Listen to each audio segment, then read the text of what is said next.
Okay. Now, I feel comfortable telling you this story because it is past the statute of limitations on my One Count of Arson. This is the story about how I burned down a family pizza joint in North Carolina. Okay. These are the facts. My mom has been married 4 times, 3 confirmed kills. Okay? Now, my mom is beautiful. She is so kind. She's giving. She's humble. But she's cursed as hell. Okay? She is what many would call a black widow. Okay? So, I'm going to work through all of the people that she has been with and give you a flavor of the type of men she likes, okay? So, the first one, the OG in the game, who my mom affectionately called the sperm donor growing up, my father, Cameron Davis III.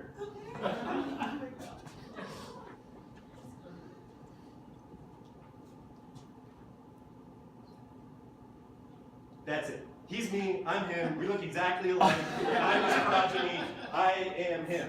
The next one, and he's alive, okay? The next one, his name was Ronnie Dale Geck. Now, he was the one who caught me at the age where I really needed someone to be there. I looked up to him. He taught me how to be funny just for the sake of joy. I would follow him around in my diaper. I really, really loved this man. And then in 1999, he died of a massive heart attack. It's okay, I'm over it, guys. It's been 25 years, we're all good. But he was probably the last good man that my mom has been with. Now we're going into the next phase of her love life. Now this guy was a high school boyfriend of hers. And he showed up one day in high school, and he would be about 6 Budweisers deep by the time we got back from school. He kind of walked sideways because his liver was so engorged. And you see these teeth? No joke. These are not hyperbolic at all. This is what his teeth were. And also, I'm going to introduce these men with something that they all said to me at one point in time.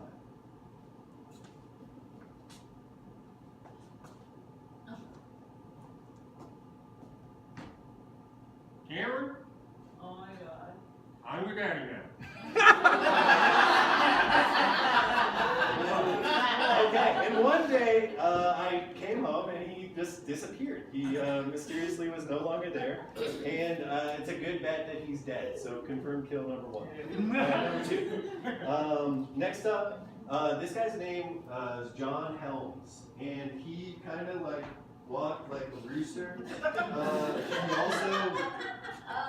He also always wore sunglasses. He had a mullet, and he was always about to say something.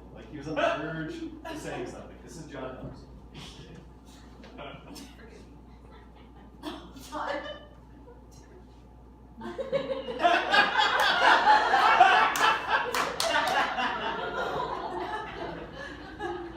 Cameron. I'm your daddy.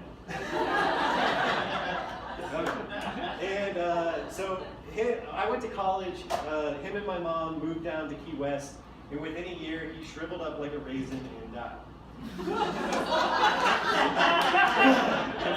Kill number 3.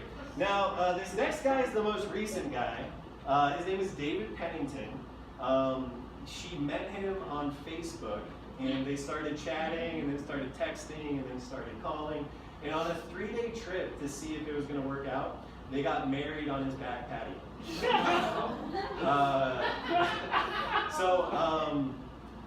When I was with him last, I saw him eat an entire biscuit drenched in honey. And the guy's 300 pounds. I just don't see good things for this guy.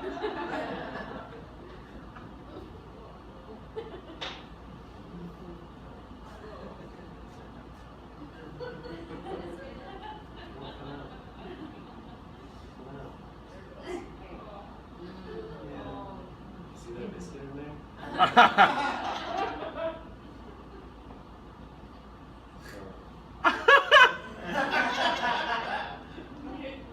He used a spoon. There, now it's really flowing.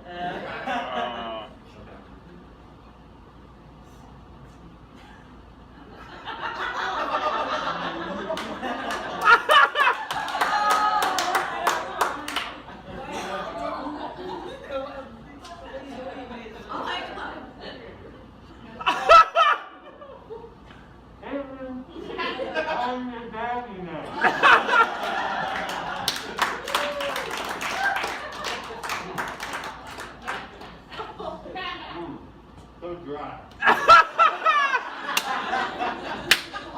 Okay. Now this next guy, I've been telling you out of order. Oh, God. So this next guy. Take your time, take your time. Thank you. I don't know how he does it.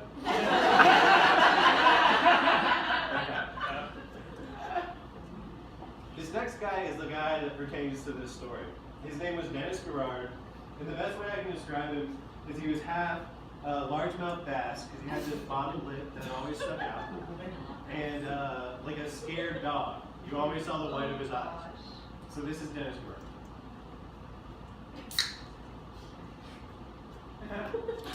Cameron, I'm your daddy now.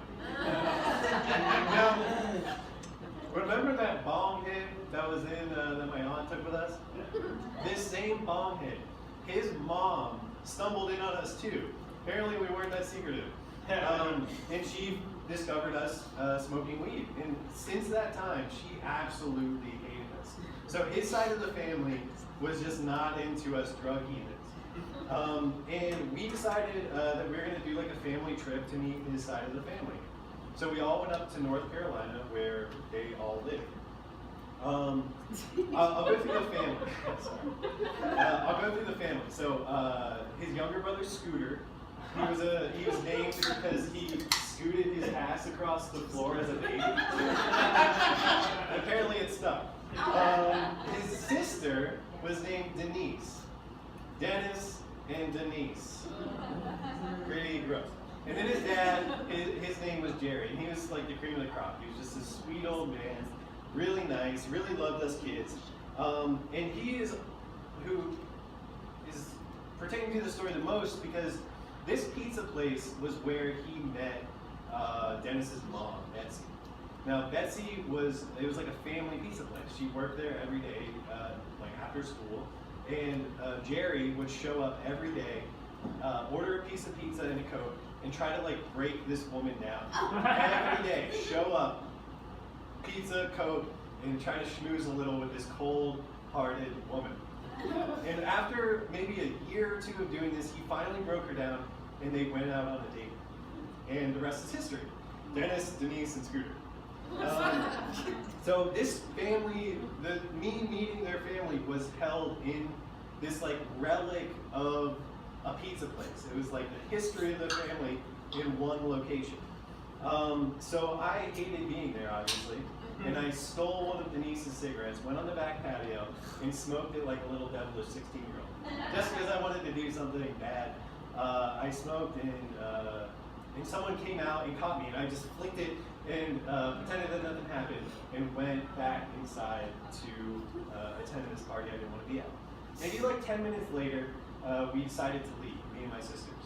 And everyone was leaving too. They were going to be about like 5-10 minutes behind us. So we went back to Betsy and Jerry's house. We waited like 5 minutes and no one showed up. We waited like 20 minutes, no one showed up. We're like, what the hell is going on? 30 minutes, an hour, no one has shown up. Until finally, everybody in the family starts to show up all like war-torn and covered in soot, and they had just battled a fire. So apparently when everyone else was leaving the party, a raging fire was happening out back in the woods at this pizza place. And they fended it off with buckets of water and pans of water and bowls of water until the fire department showed up and actually stopped the fire. So they ended up saving this pizza place. Obviously, I started the fire. But everyone was like, oh, it's so dry out there, man. And, you know, it was just bound to happen. We're actually lucky. And I was just like, I'm not going to say that I flicked a cigarette in the dry brush. Why would I do that? They already hate me. Now, I realized that at this point, like, a lot of people had entered my life and kind of like fucked shit up and ruined it a little bit. And I realized that this was the first time that I got to do the same.